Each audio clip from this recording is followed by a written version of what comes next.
What's up, everyone? It's 3-Minute Thursday time, right? We got 3 minutes to teach you something, so we're gonna make it quick. When buying a home, you're gonna have multiple expenses, right? First of all, you got your principal and interest payment, you gotta pay property taxes, and you also have to pay homeowners insurance. So, paying homeowners insurance, what are you actually paying for? So, what I did is brought in Ryan Thornton. He's an insurance agent with Insurance Associates, right? Yes. And first thing, Ryan, is when people pay for homeowner insurance on a single-family dwelling, what are they paying for?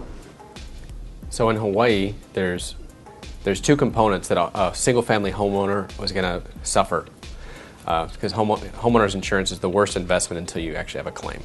As it turns out, that you have to buy fire insurance to satisfy your lender, and you have to buy hurricane coverage. Yep. Hurricane coverage is the gift that we get for living in Hawaii, right, and being in a hurricane-prone area.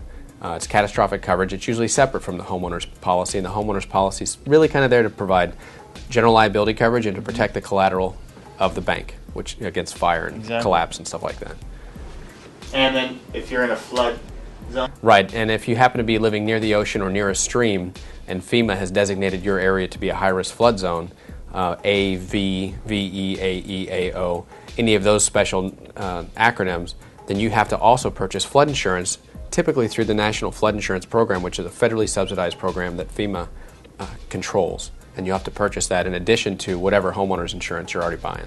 So single-family dwelling, you're going to have to pay at least fire and hurricane, potentially flood insurance. Now, real quick, how do you determine the insurance coverage you need? It's not based on the appraised value, it's based on the... It's a replacement cost. Okay. So the homeowner's insurance is about as simple as it comes from an insurance perspective. You have typically the real estate appraiser will go out and do a cost new approach, and that'll give the insurance agent and the insurance carrier some idea as to what they need. Now the lender also has a say, and they may say, we require this amount, and sometimes that has no bearing on what the actual replacement cost is. So basically, again, the lender only requires that there's coverage to replace the dwelling, not the land, because if a fire comes and burns your house down, you still have the land there, you just got to replace the dwelling. Now that's for a single-family dwelling. What about for a condo? How does that work? So condos are unique in Hawaii, and it's different than the mainland. On the mainland, a master policy covers the studs and the bones of the building. In Hawaii, we will give you back your as-built unit.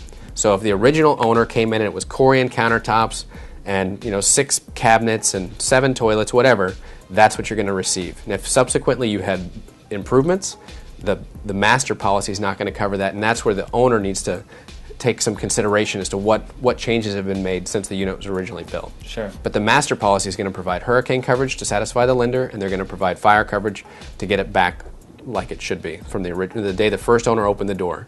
That's what they're going to get. So master policy is covered to the maintenance fees you already paid for the condo, but if you want to protect the interior contents of your unit, then you're going to have to pay additional insurance. So Ryan, appreciate it. Thanks for your help. That's 3-Minute Thursdays. Hope you guys learned something, and see you again next week.